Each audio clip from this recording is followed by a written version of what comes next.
Alright, let me tell you about something that happened when I was babysitting a few years ago. This isn't the kind of thing I usually talk about because, honestly, it still gives me the chills. But since you want a real story, here it goes. I was about 17 at the time and had just started babysitting for some extra cash. You know how it is. Pretty easy money, especially if the kids are already asleep. This family I worked for wasn't anyone I knew too well. They were new to the neighborhood, had 2 kids, a boy and a girl, both under 10, and lived in a big old house at the end of our street. The house was one of those that looked kind of run down, but inside it was all remodeled and really nice. Anyway, they asked me to babysit one Friday night, and since I wasn't doing anything, I agreed. I showed up around 6 p.m., and the parents gave me the usual rundown. The kids were already fed, I just had to put them to bed around 8, and after that I could help myself to the TV or whatever. Easy enough, right? The parents were going out for dinner and a movie, so they wouldn't be back until late. The kids, Lily and Jack, were pretty cool. Lily was maybe 8, and Jack was a little younger. They were quiet but well behaved, and we spent the evening playing board games and watching some kids' show. Around 8, I told them it was time for bed, and surprisingly, they didn't put up much of a fight. They both brushed their teeth and went to their rooms without a fuss, which, let me tell you, is a rare blessing when you're babysitting. After tucking them in, I went back downstairs, grabbed a soda from the fridge, and sat on the couch. The house was eerily quiet, but I figured it was just because I wasn't used to being there alone. I flipped on the TV and tried to find something to watch, but my mind kept wandering. There was something about the house. It just felt off. It's hard to explain, but it was like the air felt heavier, and the silence wasn't just silence. It was more like a pressure, if that makes sense. Like the house was too still, and it made me uncomfortable. I tried to brush it off and focus on the TV, but I couldn't shake that weird feeling. It was like someone was watching me, even though I knew I was alone. About 30 minutes went by, and I was starting to relax a little when I heard a noise from upstairs. It sounded like footsteps, soft but distinct. My first thought was that one of the kids had gotten out of bed, maybe to use the bathroom or something, so I didn't think much of it at first. I muted the TV and listened for a second, waiting to hear if one of them would come downstairs. But the footsteps didn't stop. They kept going, slow and steady, like someone was pacing back and forth in the hallway. I called out, "Lily? Jack?" But there was no answer. The footsteps just kept going, back and forth, back and forth. My heart started racing a little because something about it didn't feel right. I stood up and headed for the stairs, telling myself it was just one of the kids playing a prank or being restless. But as I reached the bottom of the staircase, the footsteps stopped. Dead silence. I stood there for a second, staring up into the darkness of the hallway, waiting to hear something, anything, but the house was completely still again. I took a deep breath and started up the stairs, my hand gripping the banister a little tighter than usual. When I got to the top, I saw that both of the kids' bedroom doors were closed. I went to Jack's room first, slowly opening the door and peeking in. He was fast asleep, curled up under his blankets, breathing softly. I closed the door and went to check on Lily next. Same thing. She was out cold.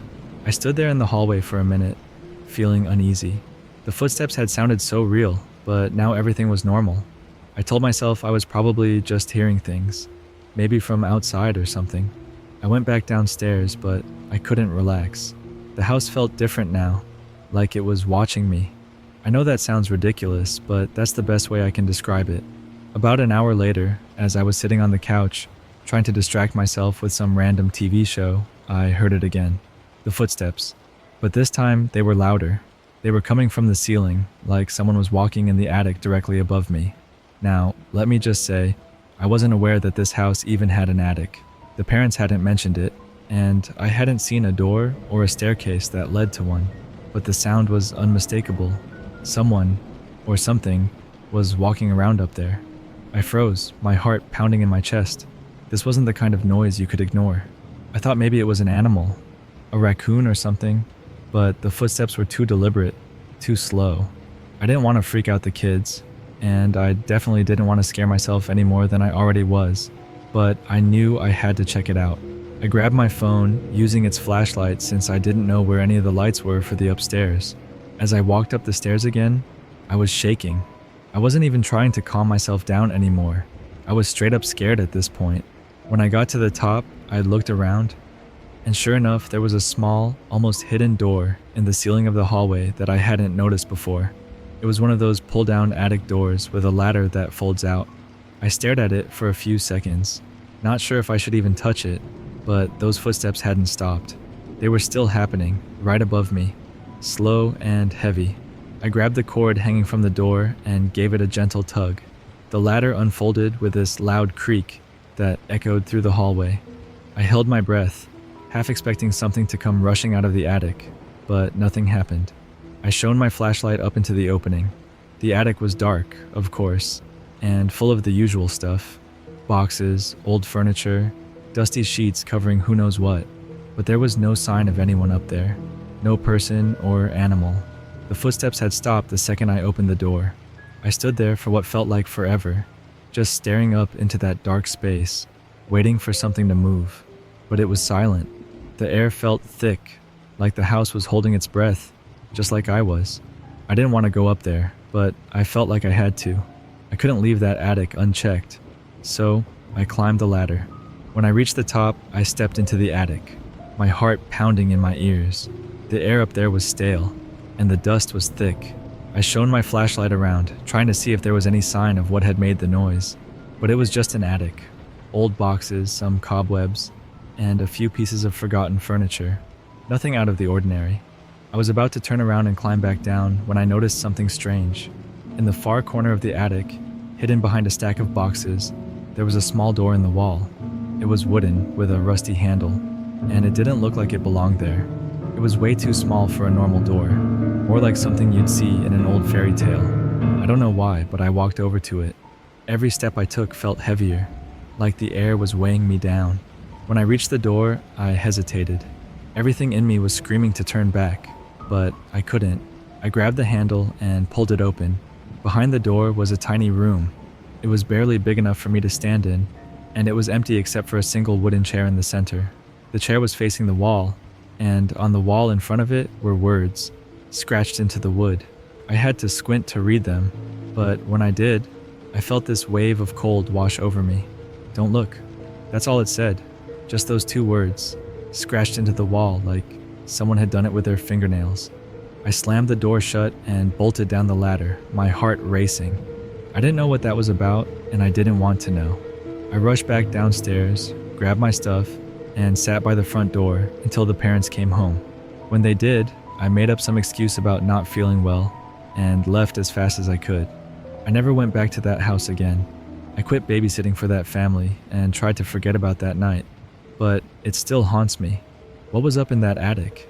And who or what scratched those words into the wall? I'll probably never know, but I'm okay with that. Some things are better left unknown.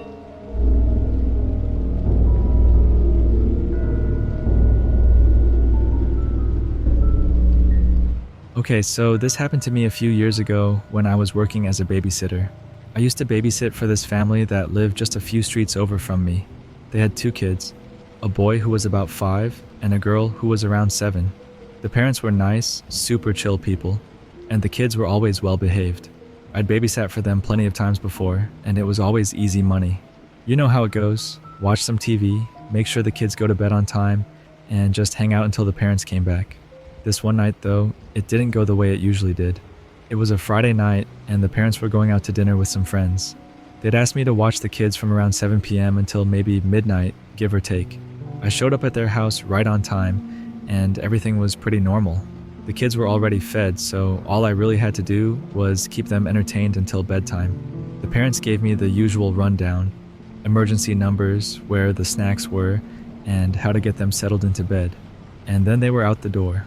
I waved goodbye, locked the front door, and then plopped down on the couch with the kids. We watched some cartoon they loved, something I wasn't really paying attention to, just mindlessly staring at the screen while scrolling through my phone. After a couple of hours, it was time to get them to bed. They didn't put up much of a fight, which was great, because sometimes kids can make bedtime a whole event. I helped the little guy brush his teeth, got him tucked in, and then went to check on his sister. She was already half asleep by the time I came in, so I just made sure she was comfortable, turned off her lamp, and closed the door behind me. So now I had the house to myself, and it was that sweet spot of the night where the kids are asleep and you just get to chill until the parents come home. I went back downstairs to the living room, turned on Netflix, and settled in for a few hours of doing nothing. It was about an hour later, probably around 10:30 or so, when I heard the first weird noise. It wasn't loud, just this soft creak coming from upstairs.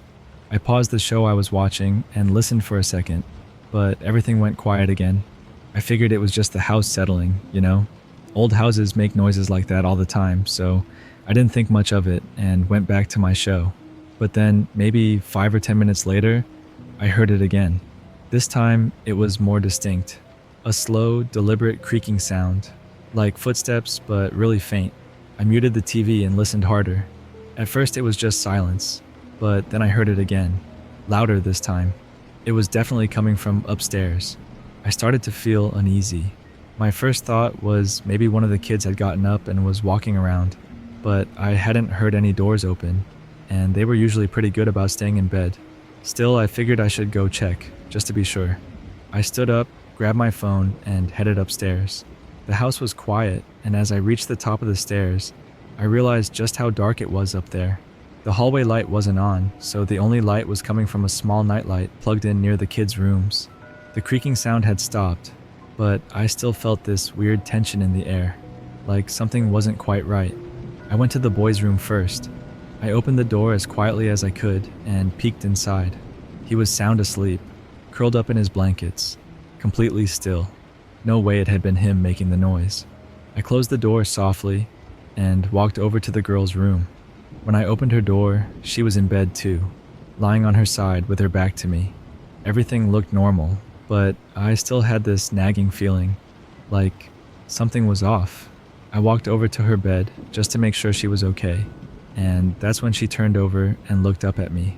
Her eyes were wide open, and she had this confused expression on her face. "Did you hear that too?" she whispered. My heart dropped. I hadn't even mentioned the noise to her, but clearly she'd heard it too. I asked her what she meant, and she said she'd been hearing noises for a while. Soft footsteps, like someone was walking around upstairs. I tried to stay calm, told her it was probably just the house settling or the wind, but she didn't look convinced. Honestly, neither was I. I tucked her back in, told her not to worry, and left her room, closing the door behind me. As I walked back down the hallway, I heard it again, that same creaking sound, only this time it was coming from the other end of the hallway, near the attic. Now, I'd never been in the attic of this house before. I wasn't even sure if it was accessible from inside or if you had to get to it from outside, but the sound was definitely coming from up there. I stared at the ceiling for a second, listening, and I swear I could hear faint shuffling, like someone or something was moving around up there. I stood there, frozen, trying to figure out what to do. I didn't want to freak out and call the parents if it turned out to be nothing, but at the same time, I couldn't just ignore it. So I decided to check it out. Stupid, I know. But in the moment, it felt like the right thing to do. I grabbed a chair from the hallway and dragged it over to where the attic door was. It was one of those small, square doors in the ceiling that you pull down with a string. I climbed up on the chair, grabbed the string, and hesitated for a second before pulling it. The attic door creaked open, and a small ladder unfolded down in front of me. Cold air rushed out of the attic, and the smell of dust and old wood hit me immediately. I shone my phone's flashlight up into the darkness, trying to see if there was anything up there, but all I could see were shadows and boxes. I climbed up the first few steps of the ladder, shining the light around. The attic was pretty empty, just some old furniture and a few storage boxes. I was about to turn around and climb back down when I noticed something in the far corner. There was a small pile of blankets and pillows, like someone had been sleeping up there. My blood ran cold. There was no way that was supposed to be up there. The family had never mentioned anything about using the attic, and there was no reason for something like that to be there. I stared at the pile for a second, trying to process what I was seeing, when I heard it again. Footsteps, but this time they were behind me. I whipped around, shining my flashlight into the dark corners of the attic, but there was nothing there. My heart was pounding in my chest, and I could feel the panic rising. I scrambled down the ladder, nearly tripping over my own feet, and slammed the attic door shut behind me. I didn't know what to do. I couldn't just leave the kids alone, but I also couldn't shake the feeling that someone had been up there, or worse, still was. I ran back downstairs, grabbed the house phone, and called the parents.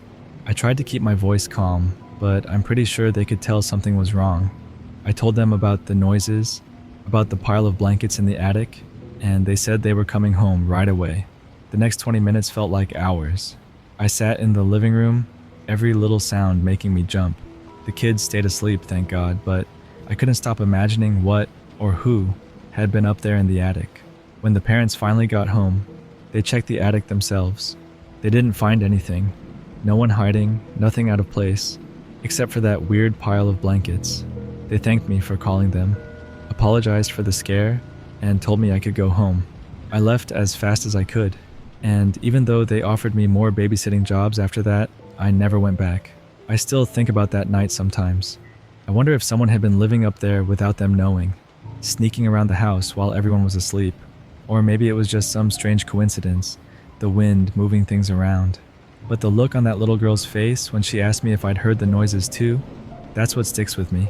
Something wasn't right in that house, and I'm just glad I got out of there when I did.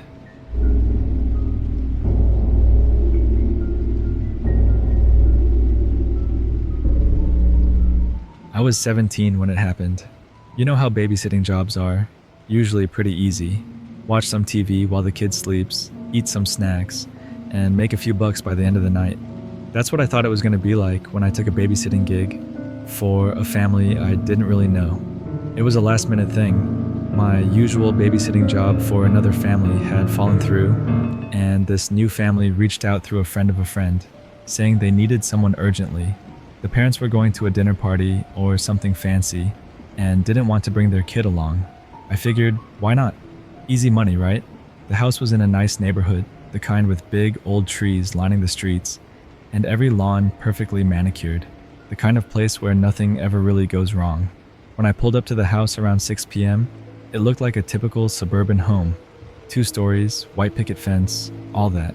The parents met me at the door, thanking me over and over again for coming on such short notice. They were nice, though a little rushed, eager to get out the door.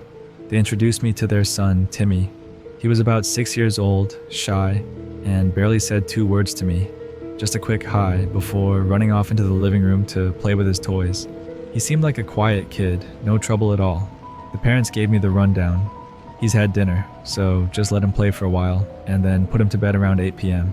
Help yourself to anything in the fridge, they said. Easy enough. They gave me their contact info, said they'd be back by midnight, and then they were out the door. So I settled in. Timmy was in the living room, quietly playing with some action figures, and I flipped through my phone, keeping an eye on him. After a while, I asked him if he wanted to watch a movie, and he nodded, so we put on some kids' cartoon he liked. I sat on the couch, scrolling through social media, half watching the movie with him. Things were pretty normal for the first couple of hours. Timmy wasn't any trouble at all, and it was shaping up to be an easy night, just like I'd expected. But then things started to get a little weird. It was around 8 p.m., and I figured it was time to put Timmy to bed. I told him it was time to get ready, and he didn't argue, just quietly got up and headed toward the stairs. I followed him up to his room, which was on the 2nd floor at the end of the hallway. His room was small but cozy. Stuffed animals on the bed, posters of dinosaurs on the walls, typical kid stuff. I helped him brush his teeth and get into his pajamas, and then I tucked him into bed. I said goodnight, turned off the light, and started to head back downstairs when he said something that made me stop in my tracks. He asked, "Can you check the closet?" Now, this is the part of the night where I started feeling a little unsettled. I'd babysat enough kids to know that they get scared of the dark, or monsters, or whatever, so I didn't think too much of it at first. I turned back to him and asked, "Why do you want me to check the closet?" He didn't look at me when he answered. He just stared at the ceiling and said, "Sometimes the man in the closet tries to come out at night." I'll admit that gave me chills. But again, kids say weird things, right? They've got overactive imaginations. I figured it was just something he'd seen in a movie or a scary story someone told him. So I played along. I walked over to the closet, opened it up, and looked inside. Nothing. Just clothes and toys. "See?" I said, trying to sound cheerful. "No man in the closet. It's all clear." Timmy didn't say anything, just gave a small nod. I closed the closet door, made sure his nightlight was on, and left the room, shutting the door behind me. I went back downstairs, telling myself it was no big deal. Kids imagine things all the time, and he was probably just a little nervous being with a new babysitter. But for some reason, his words kept echoing in my head. "The man in the closet tries to come out at night." I shook it off and made myself a snack, figuring I'd just chill until the parents got home. I settled onto the couch, turned on the TV, and tried to focus on a show to distract myself. That's when I heard it, a soft thump, coming from upstairs. I paused the TV and listened. It was quiet for a few moments, and I almost convinced myself that I'd imagined it. But then I heard it again, a dull, rhythmic thumping sound, like something knocking against a wall. My stomach dropped. It was coming from Timmy's room. I grabbed my phone, trying to stay calm. Maybe he was just tossing and turning in his sleep, or maybe he'd fallen out of bed. I didn't want to freak out over nothing, so I got up and made my way upstairs. The hallway was dark, except for the faint glow coming from Timmy's nightlight under his door. When I reached his room, I stopped. The thumping had stopped too. I put my hand on the doorknob and slowly opened the door. Timmy was lying in bed, his eyes wide open, staring at the ceiling. He didn't move, didn't even blink when I came in. His blankets were pulled up to his chin, and he looked frozen, like he was too scared to move. I walked over to his bed and whispered, "Hey Timmy, you okay?" Without looking at me, he whispered back, "He's in the closet." I felt a cold chill run down my spine. I turned my head slowly toward the closet. The door was closed, just like I'd left it, but something about the way Timmy said it made my heart race. I wanted to brush it off, tell him it was nothing, but I couldn't shake the feeling that something was wrong. I stood up and walked over to the closet. My hand hovered over the doorknob for a second, and I hesitated. I didn't want to open it. I knew there wouldn't be anything there, but still, I didn't want to look. But I couldn't just leave Timmy sitting there, scared. So I opened the door. There was nothing, just clothes and toys, the same as before. I sighed in relief and turned back to Timmy. "See?" I said, trying to sound calm. "Nothing in here. You're safe." But Timmy didn't look at me. He just stared at the ceiling, his little hands clutching the blanket tight. Then he whispered, "He's behind you." My blood ran cold. Every instinct in my body screamed at me to run, but I forced myself to turn around and look behind me. Nothing. Just the empty closet and the dark room behind it. I closed the closet door, trying to keep my hands from shaking. "You're safe, Timmy," I repeated, more for myself than for him. "There's nothing here." I tucked him back in, gave him a little smile, and left the room, shutting the door behind me. My heart was racing, and I felt this overwhelming urge to just get out of the house. I went back downstairs, but I couldn't relax. Every creak of the house, every little sound made me jump. It was quiet for a while, and I started to think maybe everything was fine. Maybe Timmy had just been scared of nothing, and my mind was playing tricks on me. But then, around 11:30 p.m., I heard the thumping again. This time, it was louder, more persistent, like something was hitting the wall harder. I froze, staring up at the ceiling, listening as the sound grew louder and more frantic. It was coming from Timmy's room again. I grabbed my phone, my hands shaking, and slowly made my way back upstairs. As I approached Timmy's door, I heard a new sound, a low, scraping noise, like something was dragging across the floor. My heart was pounding in my chest, and every instinct told me to turn around and leave. But I couldn't just leave Timmy in there, so I forced myself to open the door. The room was dark, the nightlight flickering faintly. Timmy was sitting up in bed, his eyes wide with terror. His blankets were bunched up around him, and his face was pale. "The man's in the closet," he whispered. I didn't want to look. I didn't want to see, but I had to. I turned toward the closet, my phone's flashlight trembling in my hand. The closet door was open, just a crack. I stepped closer, my breath coming in short, panicked bursts. With one shaking hand, I reached out and grabbed the closet door, pulling it open. The closet was empty. I let out a shaky breath, relieved for a split second, but then I saw it. On the inside of the closet door, scratches, deep, uneven scratches, as if someone had been clawing at the door from the inside. I slammed the closet door shut, grabbed Timmy out of bed, and ran downstairs, my heart racing. I didn't know what was going on, but I wasn't going to stay in that house any longer. I called Timmy's parents, telling them they needed to come home immediately. When they finally arrived, I didn't mention the scratches or the noises. I just handed them Timmy and left as fast as I could. I never babysat for that family again. And to this day, I don't know what was in that closet. But every now and then, I think about Timmy's words. He's behind you,